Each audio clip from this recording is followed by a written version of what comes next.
Today's topic is Hamilton's principle and derivation of Euler-Lagrange equation. So in this topic I will explain extremum principle, principle of least action and derivation of Euler-Lagrange equation.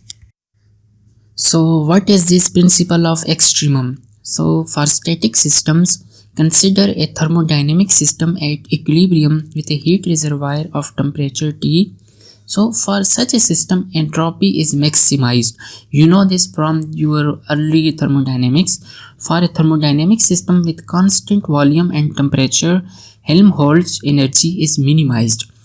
Take another example. For constant temperature and pressure, Gibbs free energy is minimized. Now we see for static systems, there exist certain parameters, quantities which are maximized or minimized. So this is the meaning of extremum principle. It means that for static systems, we have certain quantities which are either minimized or maximized. So now the natural question is, can this principle be applied for dynamic system? Means, can this principle be generalized to the dynamic system for those systems who are changing with respect to time? So the answer is yes. For a dynamic system, there exists a quantity that is minimized, which is called action, represented by A. A is given by this formula, that is integral from t1 to t2 of a function which is L into dt. This is called principle of least action, written as. So now this is the definition of this principle of least action, or the Hamilton's principle. That is, the change in A is equal to 0. The variation in this A is equal to 0. Consider a system that moves on the configuration space from state 1 to state 2, and this motion happens between time interval t1 and t2. So now first we should look what is this configuration space. So if I know the generalized coordinates of a system, then I can construct a space out of them.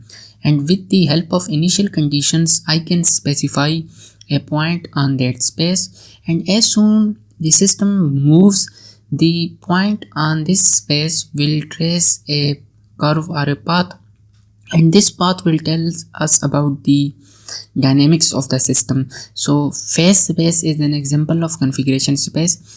Now look at this figure. So we have 2 points. The lower point represents the state of system at t is equal to 1, and the upper point represents the state of system at t is equal to 2. So now between these 2 points there are many paths possible.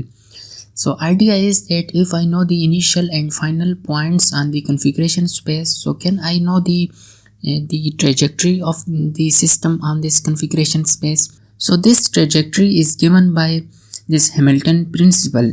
It says that the system will trace those paths on the configuration space for which this action is minimum. Now let us look at the derivation of this Lagrange equation. So the first equation, I can say that the variation in A is 0 by definition of Hamilton's principle, or the principle of least action.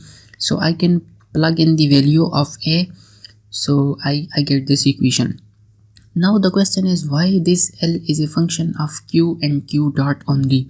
Why it only depends upon generalized coordinates and generalized velocities? So the answer is, since the configuration space consists of these two variables, mean that if there are qi generalized coordinates, then I can have qi dot corresponding generalized velocities.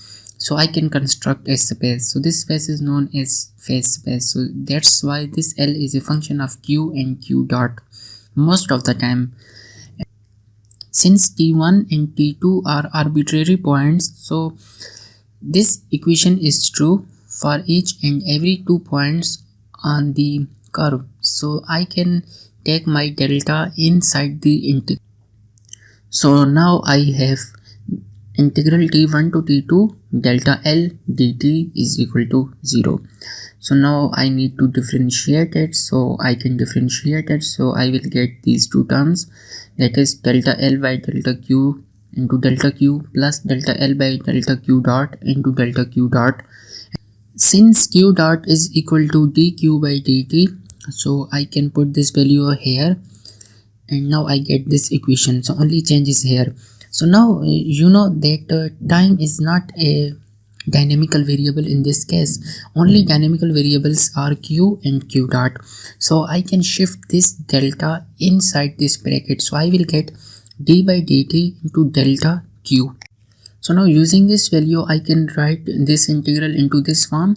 So further I can separate the integrals. So in this equation I have separated these integrals. So the second integral can be integrated by parts. So the first integral is as it is, and in the second integral I have integrated it by parts. So the first term is as it is, and then it is the integral of the second term minus integral derivative of first term into integral of the second term.